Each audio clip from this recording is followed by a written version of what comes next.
The holiday season, everyone's shopping, everybody's going out on dates, and the big thing is, everyone wants to travel. And with the Christmas rush happening, airlines are expecting 2.8 million passengers to fly over the holidays to the destinations. How are you supposed to know? We'll take a look.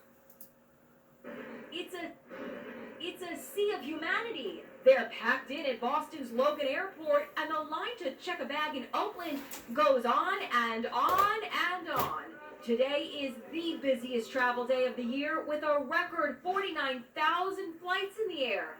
Baby, it's crazy out there. It could be busier this year than ever before. 115 million Americans are expected to be on the move. That's the most, by the way, since 2019.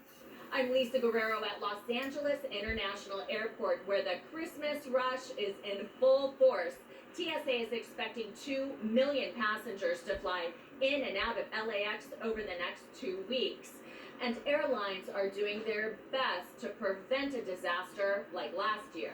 Right now, it's looking good, when it comes to air travel, because there aren't as many cancellations or delays, and certainly not what we saw last year heading into the holiday.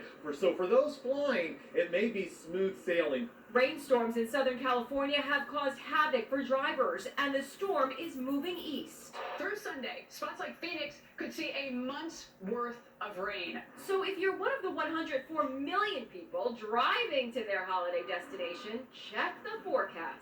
If you are driving on wet roads during your road trip this holiday season, be sure to make sure your tires are properly inflated, as well as have enough tread. Your tires are crucial to maintaining traction on wet pavement. Replace those windshield wiper blades if they're fraying and streaking, because you need to clearly see out of that windshield.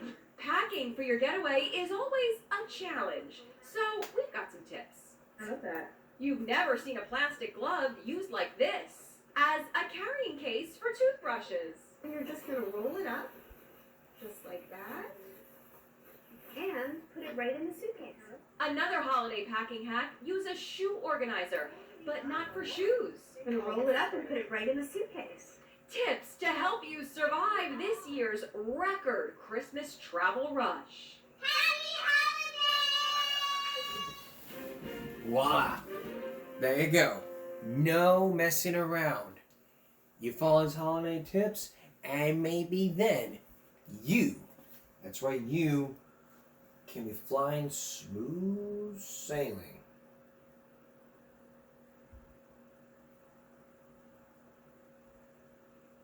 We'll talk more about the TSA safety in just a minute for the holidays. But the question is, did you watch Home Alone? Do you ever wonder where they are now? Let's find out. They charmed us in Christmas classics.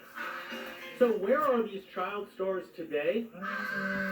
Home Alone star Macaulay Culkin is now 43 and just got a star on the Walk of Fame.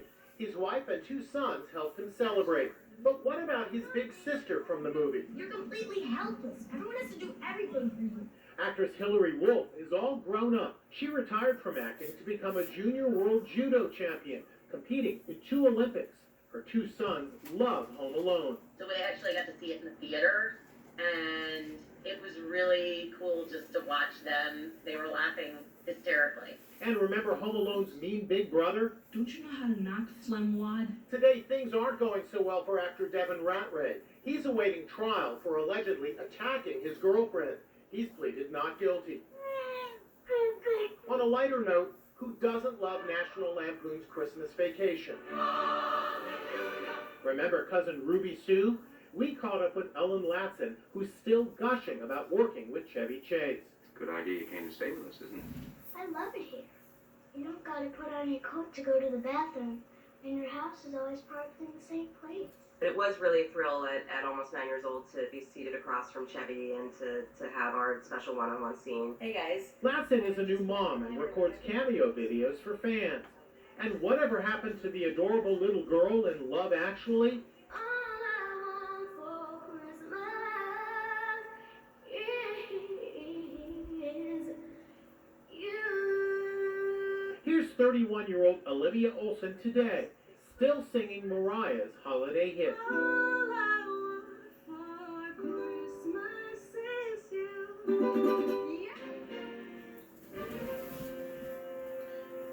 Sounds great.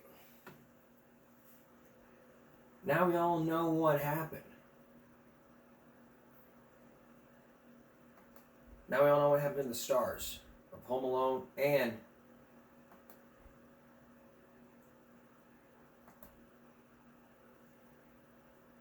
from different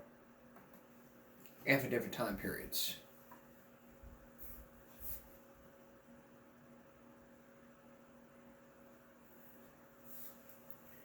So now you can really understand what happened to those actors. It's like how they're doing now since the movie, or what have they been doing up to now. So it's really great to check up on them every now and then, so that way you'll know what's been happening ever since. Like the before and the after. When they were kids and what they're doing now. From birth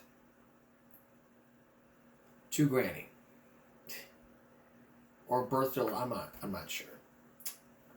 Alright, from Black Beauty to Seabiscuit. Coming up next, a story all about the horses.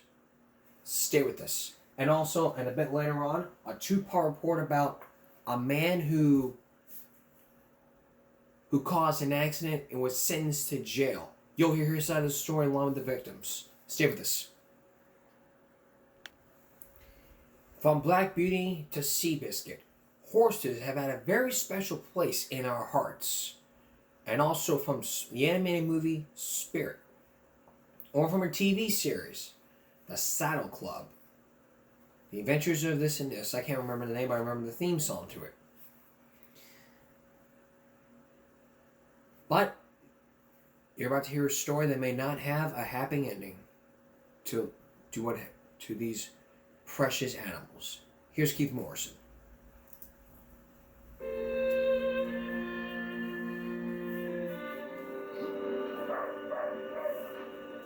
This one is called Missy. Missy is part of a giant secret. Or if not exactly a secret, then an uncomfortable fact. Thousands upon thousands of Missies, used to make a drug for humans, are suddenly in danger of becoming horse meat. Why? One phrase: hormone replacement therapy, or HRT. For half a century, the pharmaceutical giant Wyeth has been marketing HRT under the name Premarin, which, since it was FDA approved back in 1942, has been considered almost a miracle drug. It has also been incredibly profitable. As recently as 2001, annual revenue from Premarin was more than $2 billion. 9 million women relied on it to relieve the symptoms of menopause. And where did this wonder drug come from? The urine of pregnant horses. Wyeth signed contracts with hundreds of farmers, most of them in Western Canada, to breed tens of thousands of horses every year. The result of all those pregnancies? Lots and lots and lots of foals. Baby horses. For years, the way the mothers of these animals were used in the production of Premarin has infuriated animal activists. Pregnant mares confined in narrow stalls for more than 20 hours a day, for 5 months at a stretch, all the while strapped to cumbersome urine collection devices. The USDA has called the industry a model of self-regulation, but opponents say it's cruel, inhumane.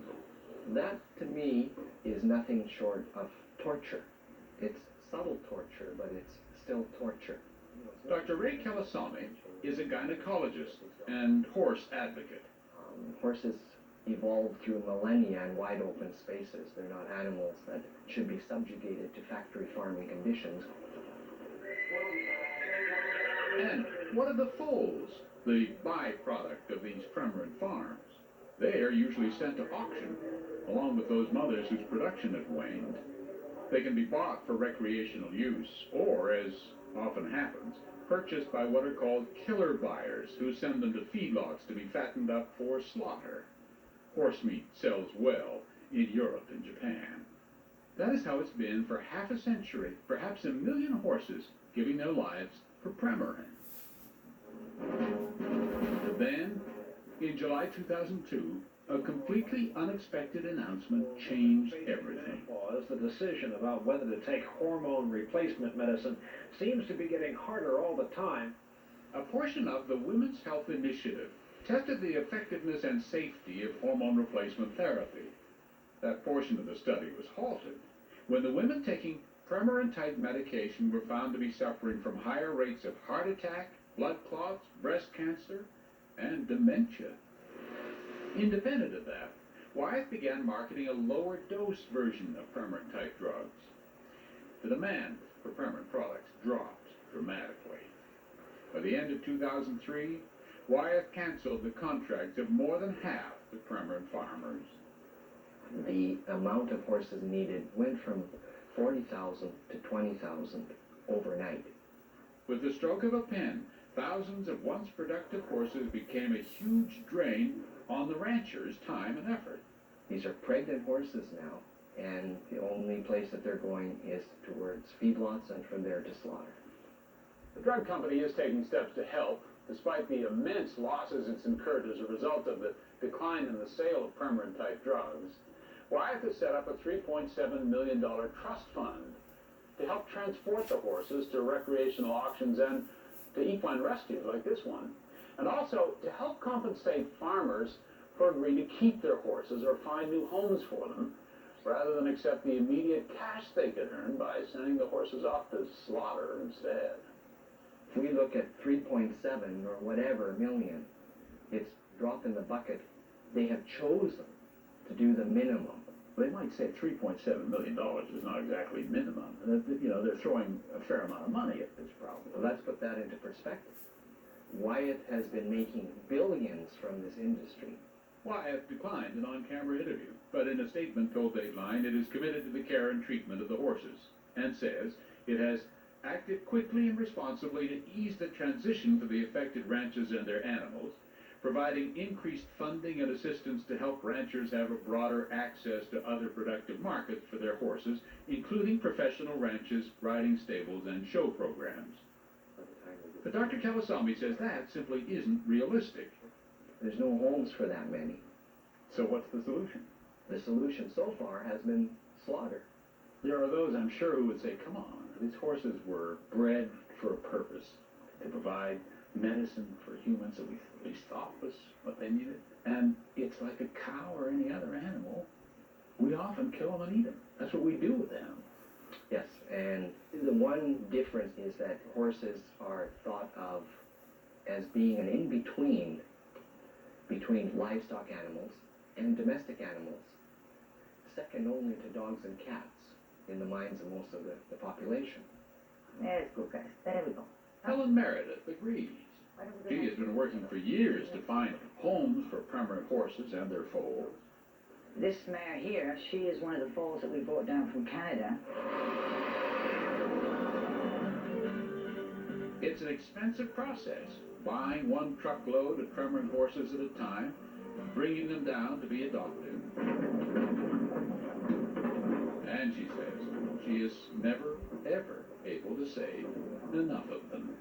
You never say to yourself, I've saved 50 horses. You always say, you had to leave 50 behind. So, with the help of some of her Hollywood friends like Richard Gere and Stockard Channing, she's trying to raise awareness about how many horses are at risk. If everybody I have ever mentioned this to goes, they say, what are you talking about? It's not like, oh yeah, I heard about that. They literally don't know. It's why she helps Helen Meredith raise money to adopt the horses. It's so hard to think that they're all just going to go to a feedlot, be fattened up, and shipped for slaughter. I mean, they were just a total waste, just a byproduct of an industry. Come on, girls. But it's Wyeth that's paying the lion's share of transporting these horses across the border from Canada to Helen's ranch.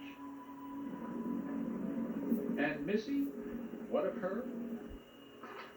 There's a girl, 10 years old, named Beth Lowitz, who worked at 4-H fairs to save money, and just in time, had enough to adopt. And Missy won't have to know what she missed.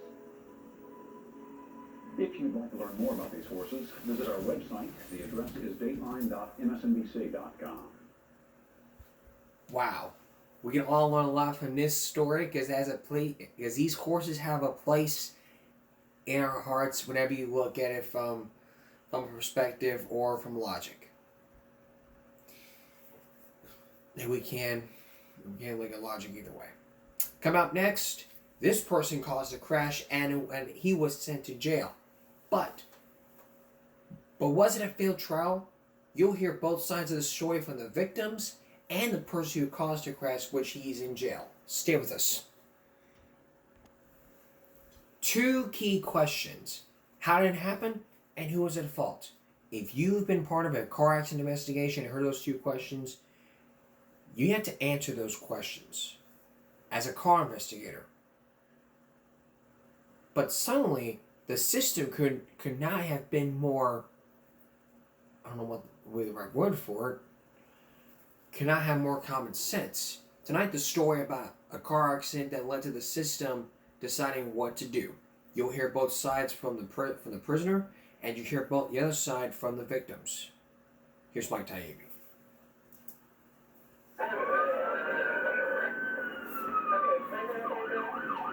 A car is like a weapon in the wrong hands. I would have done anything to stop what happened. And to me, the price was too great to pay. Marcia spends hours thinking about the hows and whys of a traffic accident that turned her life upside down. Doug collects newspaper clippings about highway fatalities, as if it might help him understand how someone becomes one of those statistics. Marcia had called me. I didn't recognize her voice. She said, "This is Marcia. There's been a terrible wreck. Ethan's dead." Ethan Wolf was their son, a young man of charm and wit, the happy-go-lucky sort. He was married to his longtime sweetheart. He was a great kid. Is he a saint? I can't imagine having chosen those words myself. I'm content to say he was every man's son. Ethan had a job installing TV satellite dishes. On April 23, 1996, he was headed to a service call on this rural road 30 miles east of Denver. Everybody knew it was a dangerous road, but nobody told my son. At the very crest of the hill, he would need to make a dangerous left turn. Dangerous because it's hard to see an oncoming vehicle climbing the hill until it nears the crest. That day, there was a driver in another vehicle who couldn't see Ethan's pickup truck either. And by the time the 2 vehicles met at the intersection, Ethan was already into his left turn. It was too late. I found it very difficult to think about the moments where my son knows what's going to happen. There's metal screeching, glass breaking, his car is being pushed down the hill. What terror did he feel? Did he know that his life was slipping away? Did he think of his wife? 20-year-old Ethan Wolf and the other driver, 18-year-old Nicholas Pfeiffer, both suffered severe injuries. Nick would survive, but within an hour of the accident, Ethan was dead. I feel like I'd been just spun off out of this planet into some other reality. That this was the one thing that could not happen, like gravity couldn't go away. In an instant, Ethan had become one of the nearly 42,000 traffic fatalities in America in 1996. A brief story about the accident appeared in the back pages of a Denver paper, the details minimal. We were told the first night that the crash was Ethan's fault. Who told you that? A state trooper, and we didn't question it. If there were questions about whether something or someone could have prevented the accident, they would come much later. For the moment, Doug felt the need to do something to cope with his grief. He decided to go to the hospital where Nick Pfeiffer was recovering from his injuries. Doug's plan, to apologize to Nick for Ethan's apparent mistake. I wished him well. I told him I thought the best thing would be if he could live a productive and fruitful life and put this event behind him. But within days of the collision, the police began to question the initial accident report. The first state trooper at the scene, a rookie, had blamed Ethan Wolf for the accident because he turned left in front of Nick. As far as that trooper knew, speed was not an issue. Dean Pfeiffer, Nick's father, embraced that early finding. The State Patrol was asked about this accident, and according to their report, they said at that time that Nick was going 40 miles an hour. But when the state police accident reconstruction expert took a look at the scene and took his own measurements in the context of his experience, he came to a far different conclusion. told us that they'd really been looking at this wreck hard, and that they had come to the conclusion that Nick was going somewhere between 63 and 90 miles an hour. 63 to 90 miles an hour in a posted 40-mile-an-hour zone. Nick's parents couldn't believe it. They'd read what the trooper had said in the paper. So they hired their own accident expert, and while even he estimated Nick had been going 75 miles an hour, he still said it was Ethan's left turn that caused the collision. That did not convince the state police. They had now concluded the collision that killed Ethan Wolf was Nick Pfeiffer's fault. They charged him with criminally negligent homicide. Nick's parents were stunned. Do you think it was an accident, pure and simple? Yes, I do. I think it was an accident. Ethan's parents, meanwhile, had come to have serious doubts about the accident. Like the police, the more they looked at the circumstances of the collision, the more they doubted it was just an accident caused by poor sightlines down the hill. And they began hearing things, disturbing things, about Nick Pfeiffer. Every time we would uncover a rock, something more hideous than the last time would crawl out, and you'd say, how can this be? The hideous details Marcia and Doug were uncovering were a mixture of facts and rumors. It would all lead them to conclude that long ago, someone should have been looking closely, much more closely, at Nick Pfeiffer. Why weren't they? When we return, how a potential menace on the road managed to stay behind the wheel. And when we come back, you'll hear the other side of the story from the person that's in jail. Why would he do this? And did he have any involvement in that crash? Mike Taibbi with his story. Stay with us. Returning now to our story. Ethan Wolf is dead, but Nick Pfeiffer is in prison. What was really going on? Did Nick have anything to do with the crash? Now you will hear the other side of the story from the person that caused the crash, Nick Pfeiffer. Did he have anything to do with this? Did he have a motive? Wait and see. Once again, here's Mike Taibbi. A simple cross and a tree planted by his parents marked the site where Ethan Wolf was killed in the April 1996 accident with Nick Pfeiffer. Few people stopped to take notice. Nick's parents were concerned for their own son, who faced more than a dozen surgeries for his injuries. Of course, Nick was severely injured. He broke both of his legs, his knee, and his right arm. We were more concerned about going to the hospital and seeing him, see how he was doing. Now, he was there for a little over 2 months. While he was in the hospital, the state police were conducting their second investigation of the collision, and Ethan Wolf's parents were beginning their own unofficial probe into Nick's past.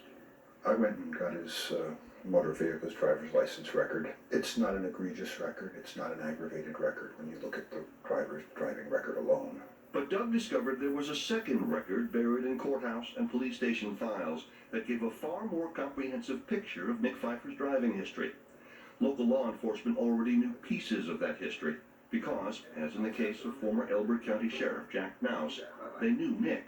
You knew he was a problem. Once he got wheels, we learned soon that speed was an issue. We knew that drinking was going to be an issue and was an issue. Within 6 months of getting his license at age 16, Nick had already been charged once with careless driving, after he rear-ended another car, and 2 other times with reckless driving. He was allowed to plea bargain all those charges down to a single count of speeding and 1 count of driving a defective vehicle. His license was suspended for 6 months, though under Colorado law, the original charges could have resulted in a full year suspension. And there was more. It turns out that the police had received numerous complaints about Nick. Several residents claim they often saw him speeding through their neighborhoods, putting children at risk. One morning, when his license was still under that first suspension, a woman called police claiming Nick had run her off the road. Then, just minutes later, another call. Seen his truck swerve near out of control coming around this corner here. Steve Taylor said he was at a school bus stop when Nick came racing past. I would approximate his speed to be between 50 and 60 miles an hour. Based on Taylor's complaint, Nick, still only 16 years old at the time, was charged with careless driving. At his trial, the judge would not allow the jury to be told that Nick had been driving with a suspended license. He was found not guilty. And because he was found not guilty, documentation of the incident remains buried in courthouse files. Also in those files, Dateline found a summons for disturbing the peace, the sentence deferred while Nick attended an alcohol treatment program, and, just months before the fatal accident, a charge for underage alcohol possession.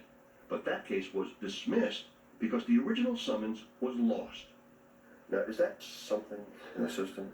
Did the ticket disappear, so see you later? Yeah, I mean, I don't know how to answer that. It's happened before, and it's happened since then. You know, things just disappear. I don't know how. All told, in his first year and a half of driving, and before the accident that killed Ethan Wolf, Nick Pfeiffer was stopped at least 9 times and written up for traffic violations and other alleged infractions, including problems with alcohol.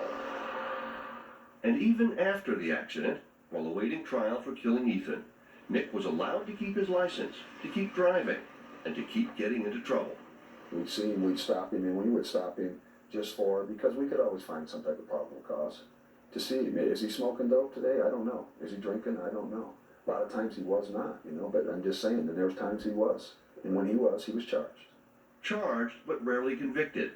In the 8 months following the fatal crash, Nick was cited 3 times on various drug and alcohol charges.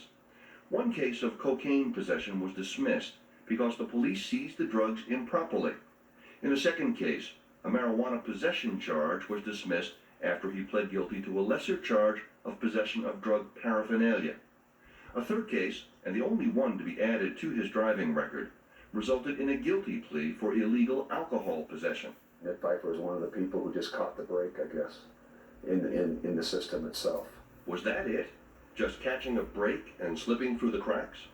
No, says Nick's father. His son was just innocent until proven guilty, the way the law says it ought to be. You can blame somebody of anything, but if they're not charged with it, and not, where's the proof on it? It's just conjecture. Nick's parents believed Ethan's parents were out to make Nick the poster boy for every bad driver in the state of Colorado. Not so, said Ethan's parents. They just wanted Nick to be held accountable for his actions, and the trial in this courtroom was the place to do it. But it didn't happen. A lone juror, 1 in 12, voted not guilty on the charge of criminally negligent homicide, and the trial ended in a hung jury. He broke the law over and over again. He got away with it over and over again. Somehow the system failed to come down on him over and over again. And to Doug's amazement, the most serious incident since the fatal crash that killed his son was yet to come. Nick was caught going 93 in a 45-mile-an-hour zone, and in addition to being charged with speeding, he was cited for driving while impaired and illegal possession of alcohol, marijuana, and drug paraphernalia. He was convicted, his license not just suspended, but revoked. In a pre-sentence review, Nick admitted that from the age of 15 he drank with the goal of getting drunk. His sentence, 9 months in jail. And all this while waiting for a new trial for his role in the accident that killed Ethan Wolf. Mike Knight is the spokesman for the district attorney who prosecuted Nick. The record of convictions is one thing. If anybody had ever gone back and gotten the rest of it, wouldn't you have a picture of a real bad kid who shouldn't be on the road? Well, and I think that if you had all that information, absolutely you would. I don't think that everyone has all that information. Certainly the jury at Nick's second trial would not have the information. Just as in the first trial, the judge ruled that according to the guidelines, any evidence about Nick's driving history or past problems with alcohol or the police was off limits. You have the right to be tried for what you're accused of doing at that point in time. Your history can come into effect for sentencing, but it cannot come into that circumstance, that trial at that time. We can't do that. Was Nick going to catch another break? He would not testify at his own trial, but he did talk to Dateline. What do you think about your record since 1994, since you began driving? I don't think it's that bad. Do you think you have an alcohol problem? No, I do not. What kind of problem do you think you have? A problem with cops. They put me on road time. They searched my car. Sometimes they wouldn't find nothing, sometimes they wouldn't even have probable cause. They just searched me or pulled me over. How many times do you think you were pulled over and searched? Probably like 20 times. Because of the way you were driving, or just because they wanted to pull you over? Probably just half and half.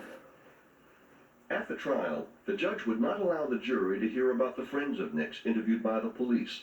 who said they knew firsthand what a menace he was on the road. They said that you're never sober, that you always drive drunk or stoned, that you try to steer with your forehead, lights out, that you drive up one-way streets. Are they all lying about all Yeah, they that? are. 1995, you're not even 18 years old yet. What's your relationship with booze at this point? I didn't hang out with I wouldn't say the perfect crowd at the high school. Did you get wasted? Did you? Well, sometimes at like parties. And would you then drive home? No. Never? Sometimes I probably would drive home. Drunk? Sure. What'd you think about that? I don't know. I thought when I finally made it home, I guess I was pretty lucky, I guess. Nick's father denied knowing about his own son what Nick himself had admitted to us. Do you think it's possible that Nick did have a problem with drugs and alcohol, and that you didn't know about it? I don't know. If that's what he said, he should know. He's the one that should know. We didn't go out with him when he went out, so I don't know what he did when he went out. Was Nick drinking the day he collided with Ethan Wolf? The police say blood tests taken by the hospital were normal and indicate that Nick had not been drinking that day. Well, I'm sick and tired of people saying that Nick was under the influence of alcohol and drugs. That day? That day or any other day when he was driving and had an accident. He's never had an accident where he was charged with being under the influence. Never. And you don't think that he drove when he was drunk? He was not in an accident. Nick concedes he was speeding the day of the accident with Ethan, but he insists he wasn't going nearly as fast as the police estimate, 63 to 90 miles an hour. How fast do you think you were going as you were going up the hill? Like 50. 50? Mm-hmm. The trial focused on technical testimony. The accident expert hired by Nick's parents maintained Ethan was at fault for turning left in front of Nick. The prosecution's experts said that if Nick had been going only 50 miles an hour, as he claimed, he could have and would have avoided the collision. This time, 5 days of testimony convinced the jury. It took them but 2.5 hours to find Nick Pfeiffer guilty. At the sentencing, public defender Wayne Cole raised the issue of Nick's official record one last time. There has been a concerted effort in the public press to vilify Nick Pfeiffer, to talk about all the times that he has been charged but not convicted, to talk about all of the allegations which have been unproved. Judge Scott Lawrence agreed that Nick should be punished only on the basis of his official record. But even that was enough to move the judge, at Nick's sentencing, to add this. You are an extreme hazard to the people of this county and everyone who's on the road at the same time you are. Your conduct, particularly after the accident, reflects a complete disregard of the rights of others. Nick was sentenced to 6 years in prison, the maximum. Defiant to this day, he insists he did nothing wrong. Why do you think he gave you 6? 6 is a huge number. Because he's biased. The judge was biased. I feel he was, yes. You don't think you caused that accident, though? I contributed to it. I'm not 100% at fault. There was gross negligence of Ethan in this accident. Ethan Wolf's parents say the sentence was not a victory. What they want most, the life of their son, they cannot have.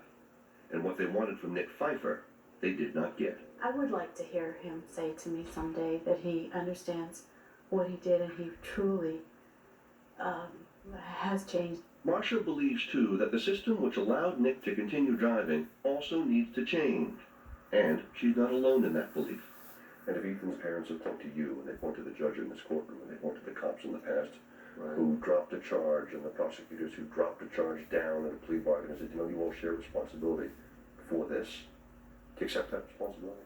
I do. We failed. I wish we could have done better for Ethan. As for Nick Pfeiffer, he says he will appeal. If he should succeed, he would be eligible to have his driver's license renewed this year. Should Nicholas Pfeiffer be allowed to drive again?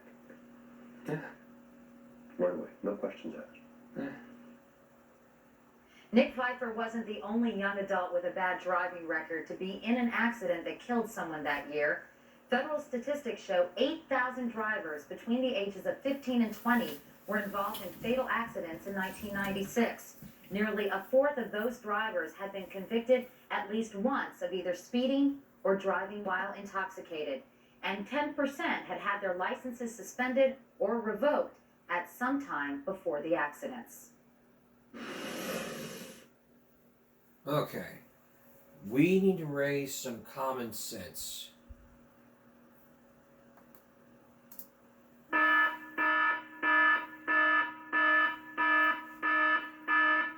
First off, why have the age to get your license at 16 when it's 2 years older? I mean, think about it. You're not an adult till you're 18. That's what got this started. Rules have got to be changed. You can't let a person get away with stuff like this because they just think, oh, he's a teenager. That's juvenile. He's 16. That is juvenile detention center. But if he was charged as an adult, but you might be saying, well, the judge is right to charge him as an adult. That's right. Remember Ethan Crumley? He was charged as an adult because of that awful massacre at Oxford, Michigan.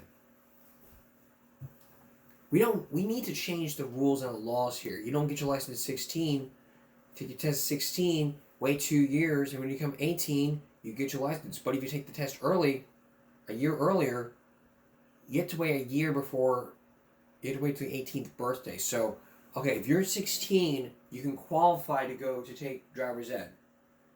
At 17, if you're already 17 doing this, you get your learner's permit. However, during your 17 and you take a driving test, the instructors say, well, you're not legal age yet.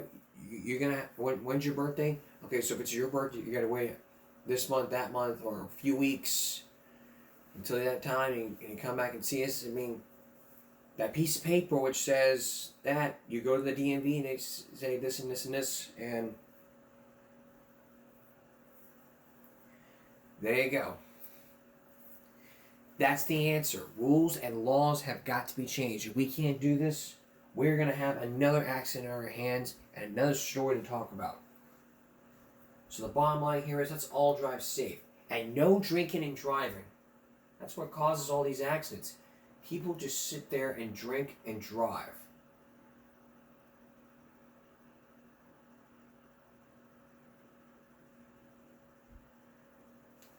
That's just all they do. Alright, coming up, we're going to have a short Flashback Friday. A Christmas Flashback Friday. Don't go away. Christmas is just days away, and we are just a few days away from our Give Me a Break special on Home Alone with some common sense. Our redone version. We're keeping the old one, and we're going to make a new one with some common sense. Now, who can remember this story? We've done a lot of school threats. Over the years of the broadcast, we've done a lot of school threats. We talked about school threats and how they're bad. I mean, heck, this all started because of Ethan Crumley. After that horrific massacre at Oxford High, a lot of people have been arrested for making all these school threats.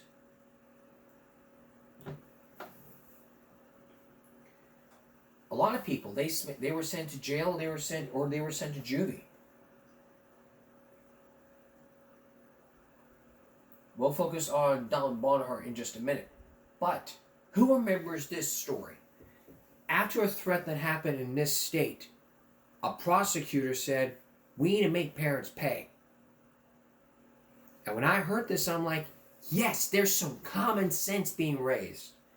Take a look.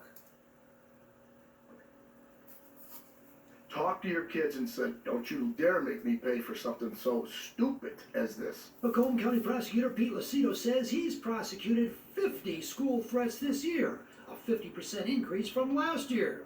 And he's emphasizing now that students should call this number if they see a threat. 855-565-2729. Okay to say. And what do you want the students to do? I want the students to call because they are the first line defense as it relates to their own class, their own selves. But Lucido has a 1-2 punch to end school threats. First, have the students call the OK to say number. But next, make the parents pay for the criminal acts of their kids. If a kid makes a joke, they send something on social media, I'm going to blow up the school, whatever, and they get caught. You're telling me that the parents are going to pay? You got it. It could be thousands of dollars. You know what? Tell your students right now, your children, you have an obligation to go ahead and take care of your kids, but you also have an obligation for those acts that go ahead and have consequences of paying back the cities, the townships, and the villages for all of this excess that other parents shouldn't be paying. It's your child. You have the responsibility. Make sure you do your job as a parent. All right, so you can be charged with a number of crimes. The biggest one would be making a threat of terrorism that is a 20-year felony. So, right. well, we were talking about discussing this, and this yeah. is the problem that has been on the books for years. However, in this state, even if you charge them with this felony, we don't have any right now currently that's been taken to that level. It's all been plugged down. If you charge a child who has made a threat or makes a false threat, don't you think that's going to set an example for these other children who keep doing this? If they finally do this and take it to the level of punishment where really right now it deserves to be. Well, so you're talking about maybe a 12, 13, 14, 15-year-old kid. So yes, if you want to go through the criminal system and have the criminal felony on the record, yes, I guess you can do that. Most times in the juvenile system, it's kind of a system where you want to teach them a lesson. It's not really a criminal per se. It's a system where you want to get help. Sure. And the family needs help. The parents need help. Everyone needs these services. They can give them. So maybe the kid needs counseling. Maybe the kid has to be told right from wrong. Maybe the kid does have to go to Children's Village in Oakland County for a couple of days or a couple of weeks or a couple of But months. if you see your friend being charged with a 20-year felony and as an adult and possibly spending that time in bars, it might change your mind about They calling usually them. charge them. They usually do charge, but then yes, they can plead down. They can go through the juvenile system. There's another thing. There's another thing Lucido wants to talk about. It's called the Hero Award. Mm-hmm. So a Hero Award is an award given to the school, not the kid that calls the number to report. It's to the school. So everything is anonymous. And I know that he wants to emphasize that. Something's got to be done. We had 4 today, and I know we had it. There's every day there's Hitting all mom 3 and dad in counties. the pocketbook, Lucido is saying That's- they actually that's start tough. getting people to start But that's to tough because some parents can't even pay for their kids' lunch. I mean, how can you do that? Well, That's a tough situation. let's see how many convictions and how much they are going to be charged. Something needs to be done, though. Something's going to happen. Yeah, sure. Right. Thanks, Charlie. And something does need to be done. This story has raised common sense. We need to talk to our kids and tell them, hey, don't you make me pay for this. I mean, kids make a joke. They sit there and say, I'm going to go blow up this school. I'm going to go shoot this school. And yet they come back and they go in the office and say, I was just joking around. This isn't a joke. We've had school shootings. We've had bomb threats. I mean, people call in and say, hey, there's a bomb in our school. And yet all of a sudden, bam, everybody goes in lockdown. Everybody just runs out of the field. You cannot be doing that. School is a place to get educated. You want to ruin our education system by saying, hey, let's go.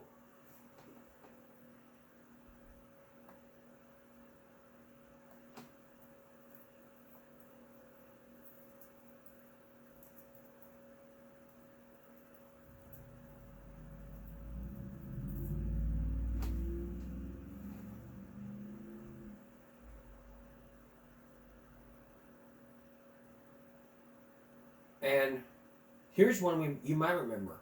This teen gamer, he was arrested after threatening to blow up to shoot a school online. This was from an online game. His name was Dalton Barnhart.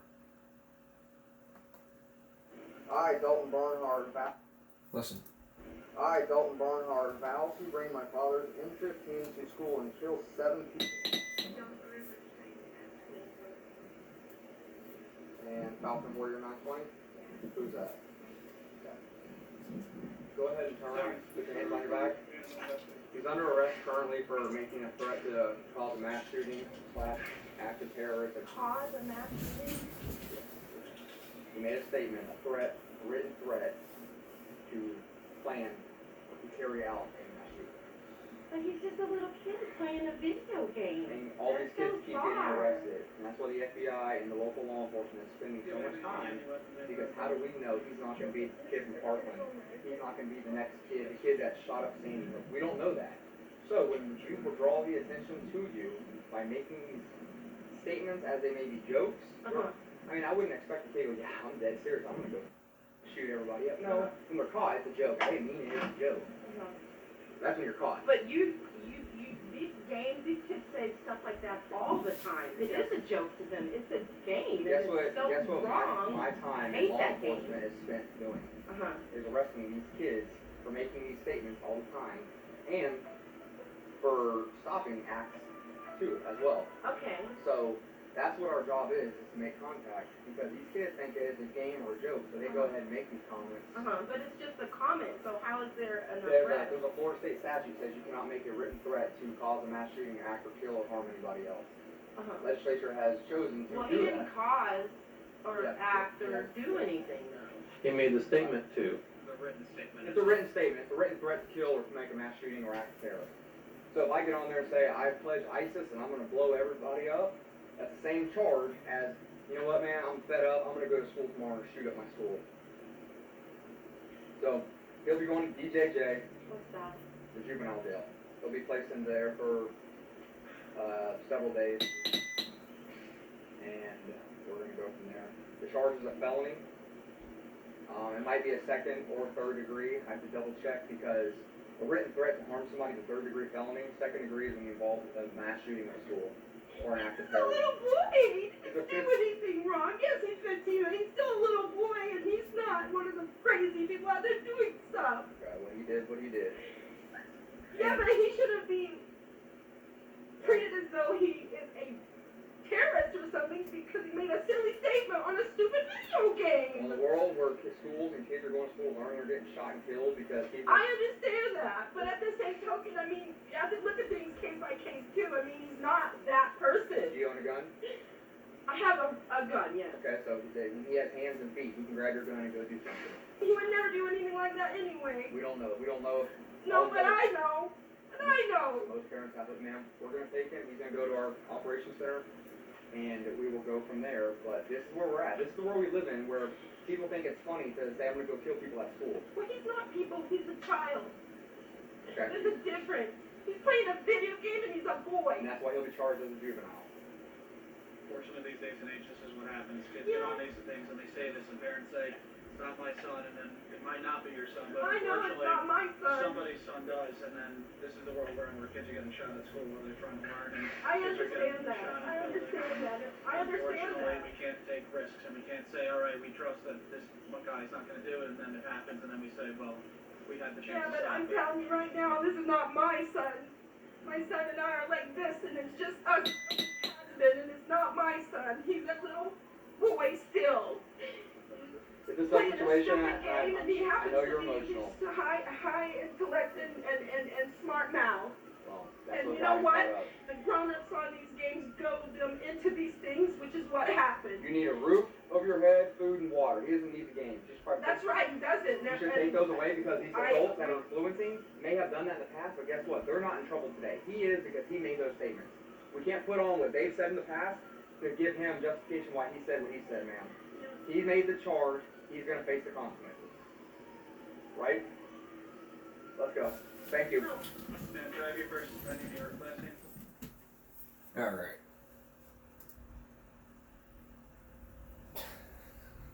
Educating himself from reading Harry Potter, that's a different story.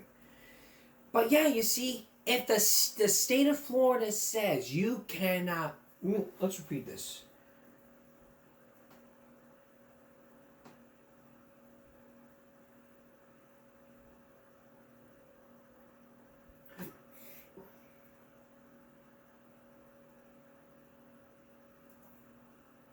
Threat to cause a mass shooting act. There's a Florida state statute that says you cannot make a written threat to cause a mass shooting act or kill or harm anybody else. There is a Florida state statute. If the state of Florida says you cannot make a but to cause a mass shooting, that's what the state says. It's what legislator has chosen to do. So if you make a statement, so if I go online and say, hey, I pledge ISIS, I'm gonna blow everybody up, that's the same charge as, you know what? I'm fed up. I'm gonna go to school tomorrow and fucking shoot everybody up. That's a threat. And people may sit there and say, oh, it's just a joke. If a friend of mine, if I said to my friend, I don't want to take a test today. I don't want to do this test today. And my friend told me, well, you can call it a bomb threat and the school will be canceled. And be like, are you serious? I don't want to get in trouble. I could go to jail. That's right.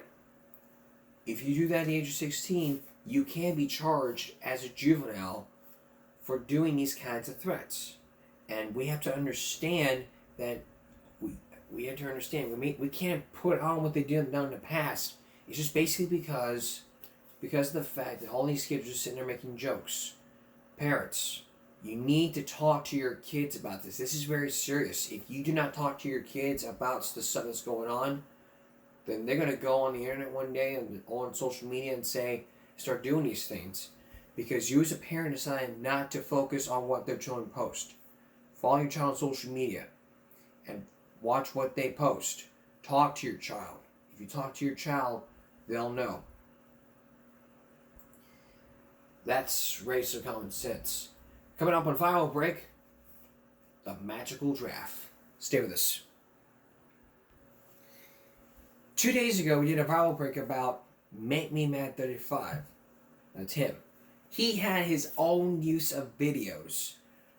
You're nuts, you're mental, this and this. Mr. Wooden Alligator, but tonight's viral makes me all about that magical draft.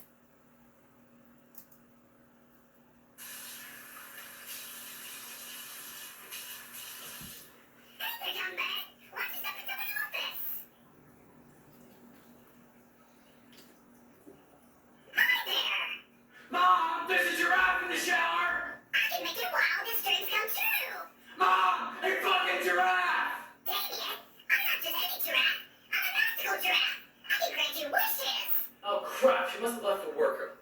Wait, you can grant me wishes? What kind of wishes? Anything that you want. It's easy! And how does this wishing come about? If you back out here and give me some room, I can show you! Okay. Now how can this wish come about? Well, you just have to think and imagine your wish inside your head. So that's it? That's the imagining part. Do you see my tail? That's where the magic comes out of. So you have to rub it up and down until the magic comes out. Is this some kind of joke? It's just like a magical wand. Interesting. Okay, so what do? Do I just close my eyes and think of a wish? That's right. Okay. Let's see. Okay, I got it. Okay, now rub that tail. Right now? Yes. Okay. Am I wrong here, right? It's the magic coming out! It's the magic coming out! Come on! This wish better come true! This wish better come true!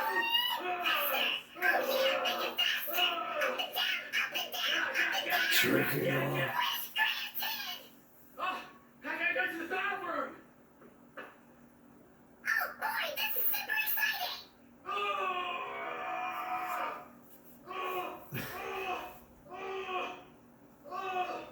Oh my God! Your wish has been granted. I just shit in a Big Mac! Have it your way. That's Burger King. Whoopsie daisies. Well, let's give it a taste test. Okay.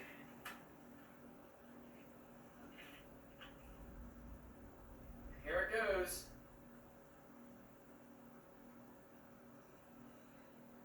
Oh my sugar blossoms! That Big Mac smells good.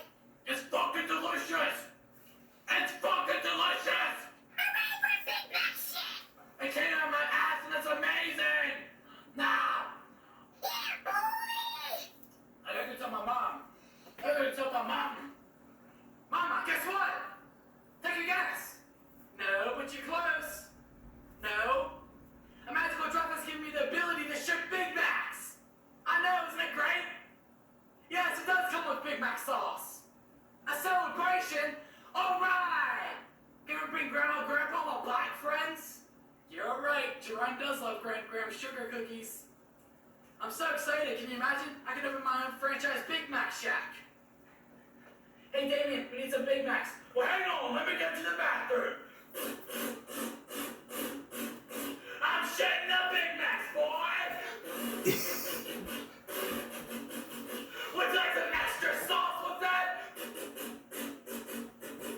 How about sloppy seconds? Wouldn't that be crazy? Anyways, Mom, I gotta go. The Big Mac that came out my ass is getting cold. Alright, talk to you later. Bye. Wait, I gotta tell everybody! Guess what, world? I can shit Big Macs! Yeah! Ba-ba-ba-ba-ba. I'm loving it. Here's a second one that I think you'll really love. And there's time for that, yes. The sequel, Magical Draft Gets Risky, 2 million views.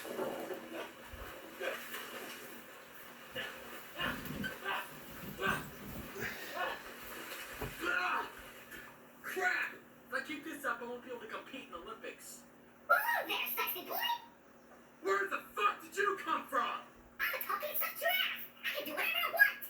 Touche. Why don't you come out of that water and rub your wet hands all over my tail? I am not making any more wishes. Jerk off my tail, bitch! No! The last wish I made was to shit Big Macs. I mean, it's great for a little while, but don't get me wrong. I mean, it was wonderful.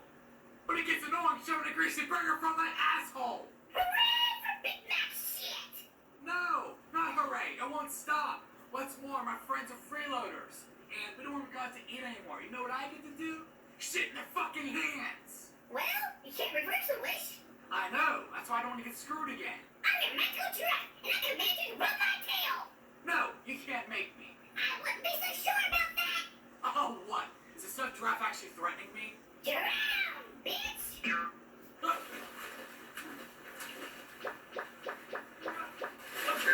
Okay! What am I supposed to wish for? Wish for gorilla dick, so I can fuck my ass. Why does everything I own have to be perverted? I'm kidding, you silly human. It's one of my giraffe jokes. Oh, that's right.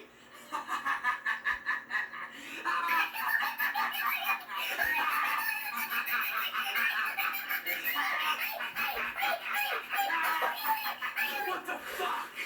I'm swimming in a pool and talking to a stuffed giraffe who wants me to jerk his tail off. And now he's telling me jokes to grow gorilla dick. Hooray for Big Mac shit! Shut the fuck up! Such hostility! I don't know any wishes to make. Okay, if you come out of the water, I will make a great wish for you. Why should I trust you? What do you gotta lose? Fine, whatever. Let's make this fast. Oh boy! Yeah, boy! Oh boy! Yeah, boy! Yeah, boy! Yeah, boy! Yeah, boy! Yeah, boy! Yeah, boy! Jerk off my tail! Jerk off my tail, boy! Jerk off my giraffe tail! Jerk off my tail, boy! Yeah, boy! Yeah, boy! Yeah, boy! Yeah, boy! Yeah, boy! Yeah, boy! Yeah, boy! Wish granted!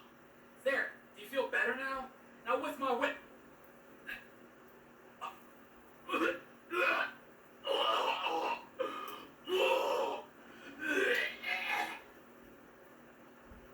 Did I just puke a goddamn condom? Now you can protect your penis 24/7! My throat is burning! Hooray for condom vomit! You godforsaken giraffe! Ugh. Leave me alone, stupid giraffe! I am tired of jerking you off! And I'm tired of shitting Big Macs! Stupid giraffe! How do you like me jerking you off, giraffe?